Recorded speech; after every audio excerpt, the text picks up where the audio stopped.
So hello everyone guys, welcome back to YouTube channel knowledge Krida. विद्यार्थी मित्रांनो, 10वी-12वी 2024 board परीक्षा तुम्ही दिली असेल तर हा व्हिडिओ तुमच्यासाठी इम्पॉर्टंट होणार आहे. कारण की तुम्ही जसं पाहिलेलं असेल की सर्व विद्यार्थी तर पास होणार आहे असं टायटल, थंबनेल वगैरे, आणि ते खरंच आहे. का खरं आहे? कारण की 10वी-12वीत बोर्डाची परीक्षा तुम्ही दिल्यानंतर तुमच्या निकालासाठी एक इथं नियम असतो. त्या नियमानुसार तुम्हा सर्व विद्यार्थ्यांना जे मार्क्स असतात तर ते इथं मिळत असतात. त्यानुसार तुम्ही इथं पास होत असता. तर पासिंगचा इथं तुमच्यासाठी नियम आहे. 10वी सुद्धा आहे, त्यासोबतच 12वी सुद्धा आहे. कोणता नियम इथं आहे, चला आपण इथं डिटेलमध्ये पाहूया. त्या अगोदर मोस्ट इम्पॉर्टंट, चॅनलला सबस्क्राईब करणं असेल सबस्क्राईब करून ठेवा. आणि मला कॉमेंट्समध्ये सर्वांना एक काम मी देतो, मला कॉमेंट्समध्ये सर्वांनी नक्की सांगा की तुम्ही 10वी नंतर किंवा 12वी नंतर तुम्हाला काय करायचं आहे. त्यासोबतच 10वी-12वीची तुम्हाला किती एक्सपेक्टेड टक्के म्हणजे पर्सेंटेज इथं मिळू शकतात असं तुम्हाला इथं वाटते. मला कॉमेंट्समध्ये इथं सर्वांनी नक्की सांगा, ठीक आहे. त्यानुसार तुम्हाला पुढचे व्हिडिओ इथं मिळतील. ओके, तर पाहू शकता. सर्वात अगोदर आपण पाहूया की 10वीचा जो रूल आहे पासिंगचा तो आपण पाहूया, नंतर 12वीचा पाहूया. 10वीचा जो रूल आहे तो म्हणजेच की combine, okay, combine passing rule. Okay, याला म्हणतात कंबाईन पासिंग रूल. ओके, 10वीसाठी जो असतो आणि 12वीसाठी जो असतो त्याला म्हणतात इथं कंबाईन पासिंग रूल. आता या कंबाईन पासिंग रूलमध्ये काय नेमकं असते, तर पहिले आपण इथं 10वीसाठी पाहूया. आपण कन्सिडर करूया की 10वीचे, ओके, इथं मी लिहून ठेवतो 10वीसाठी आहे म्हणून.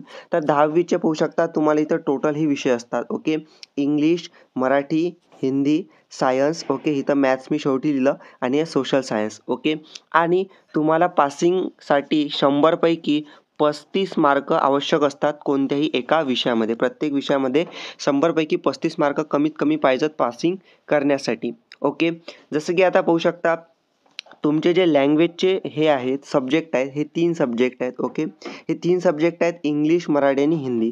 यामध्ये सुद्धा तुम्हाला 100 पैकी 35 मार्क इथं काय आवश्यक आहेत. मग समजा आपण इथं ग्राह्य करूया, इंग्लिशमध्ये तुम्हाला 25 मार्क मिळाले, मग यामध्ये तुम्ही काय झाले, फेल झाले. मराठीमध्ये 60 मार्क मिळाले, पास झाले.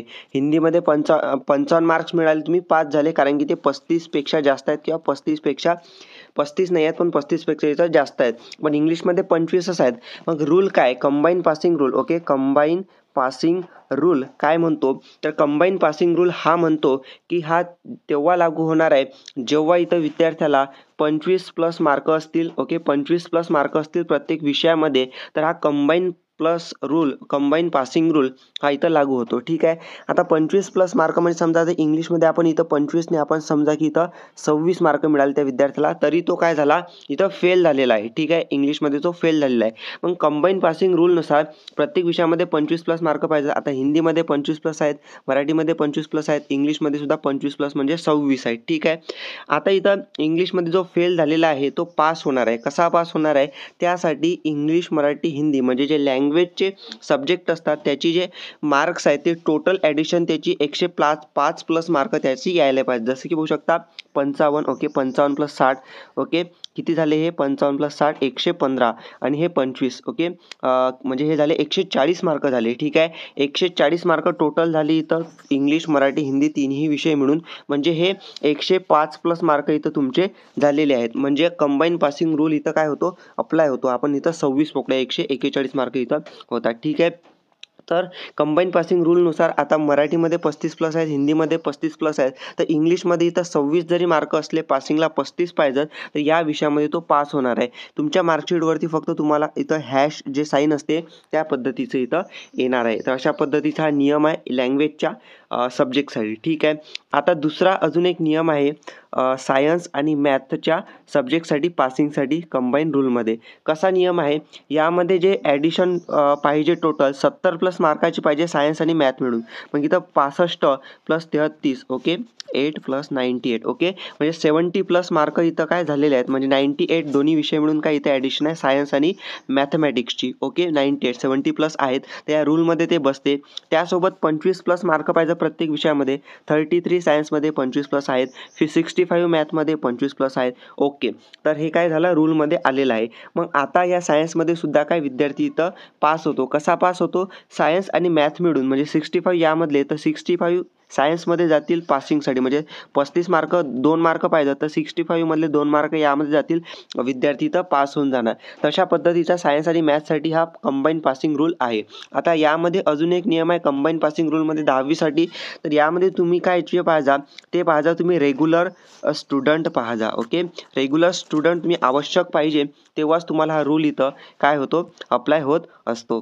ठीक आहे, हा झाला 10वीसाठी. आता 12वीसाठी आपण जो कंबाईन पासिंग रूल आहे तो आपण इथं पाहूया. ओके, तर 12वीसाठी कंबाईन पासिंग रूल कसा आहे चला आपण इथं पाहूया. तर 12वीसाठी आपण एक कन्सिडर करूया की हा सायन्सचा विद्यार्थी आहे, समजा फिजिक्स, केमिस्ट्री, मॅथमॅटिक्स, बायोलॉजी आणि इंग्लिश मराठी हे 6 सब्जेक्ट आहे. किंवा एखादा कॉमर्सचा विद्यार्थी आहे, ठीक आहे, कॉमर्सच्या विद्यार्थ्याचे काही सब्जेक्ट असतील, किंवा एखादा आर्ट्सचा विद्यार्थी असेल की ठीक आहे, कॉमर्स किंवा आपण इथं लिहून घेऊया कॉमर्स किंवा आर्टचा विद्यार्थी असेल तर त्यांच्यासाठी सुद्धा हा सेम इथं नियम आहे. फक्त तुम्ही 12वीमध्ये पाहता तुमची स्ट्रीम कोणती असो याला काही फरक पडत इथं नाही आहे. ठीक आहे, आता महत्त्वाचं पहा, तुम्हाला काय असते 12वीमध्ये सुद्धा 100 पैकी 35 मार्क तुम्हाला इथं पासिंगसाठी इथं पाहिजे तुमच्या बोर्ड परीक्षेमध्ये प्रत्येक विषयामध्ये. ओके, आता त्यानंतर महत्त्वाचं की तुम्हाला शाळेमधून किती मार्क दिले जातात. तर आपण इथं पाहिलं तर कॉमर्स असो, आर्ट असो किंवा सायन्स असो, तुम्हाला जे लिहिण्याचे पेपर असतात ते 80 पैकी असतात, किंवा तुम्हाला इथं पेपर लिहिण्याचे 70 पैकी इथं असतात.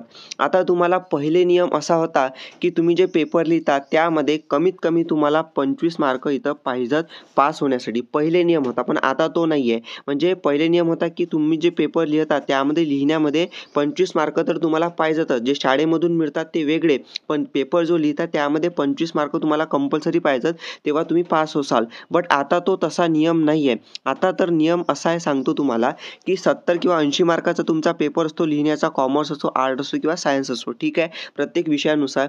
आता हे झाले लिहिण्याचे पेपर. आणि आता तुम्हाला शाळेमधून जे तुमच्या कॉलेजमधून ज्युनियर कॉलेजमधून 20 पैकी मार्क मिळतात किंवा 30 पैकी मार्क मिळतात. ठीक आहे, आता मग तुम्हाला असा नियम आहे 20 पैकी जे तुम्हाला मार्क मिळतील. आता महाराष्ट्रामधून मॅक्सिमम जास्तीत जास्त शाळेमधून विद्यार्थ्यांना चांगले मार्क दिले जातात, 20 पैकी असो किंवा 30 पैकी. समजा आपण कन्सिडर करूया की 18च्या वर तुम्हाला इथं प्रत्येक विद्यार्थ्याला इथं मार्क मिळतातच. आपण कन्सिडर करूया की 20 पैकी 19 मार्क मिळाले विद्यार्थ्याला आणि 30 पैकी 29 मार्क दिले शाळेमधून. आता पासिंगसाठी किती 35 मार्क पाहिजे तुम्हाला इथं प्रत्येक विषयामध्ये. ओके, मग आता पाहू शकता, समजा 20 मार्क मिळाले तुम्हाला शाळेमधून, मग 80 मार्काचा पेपर आहे, पासिंगसाठी तुम्हाला किती पाहिजेत. तर पासिंगसाठी तुम्हाला इथं 16 मार्क पाहिजेत. आता तुम्हाला 16 मार्काची आवश्यकता आहे 80 पैकी घेण्याची लिहिण्याच्या पेपरमध्ये, आणि 29 मार्क तुम्हाला इथं शाळेमधून मिळाले.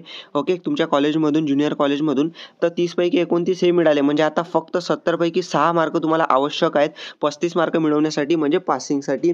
तुमचं आर्ट असो, कॉमर्स असो किंवा सायन्स असो, 70 किंवा 80 मार्काचा जो पेपर असतो त्याला असा पद्धतीचा हा नियम आहे. यालाच म्हणतात कंबाईन पासिंग रूल 12वीसाठी सुद्धा. तर विद्यार्थी मित्रांनो, अशा पद्धतीचा 10वी आणि 12वीचा कंबाईन पासिंग रूल इथं असतो तुमच्या बोर्ड परीक्षेच्या निकालाच्या साठी. तर विद्यार्थी मित्रांनो, अशा पद्धतीचा व्हिडिओ होता. तुम्हाला सर्व काही समजले असेल. 10वी आणि 12वीच्या विद्यार्थ्यांना नाही काही समजलं असेल कॉमेंट्स करा, त्यावरती अजून तुम्हाला काही डाऊट असेल कॉमेंट्समध्ये रिप्लाय करणार किंवा व्हिडिओ बनवणार. ठीक आहे, thank you for watching the video. Stay connected. Thank you.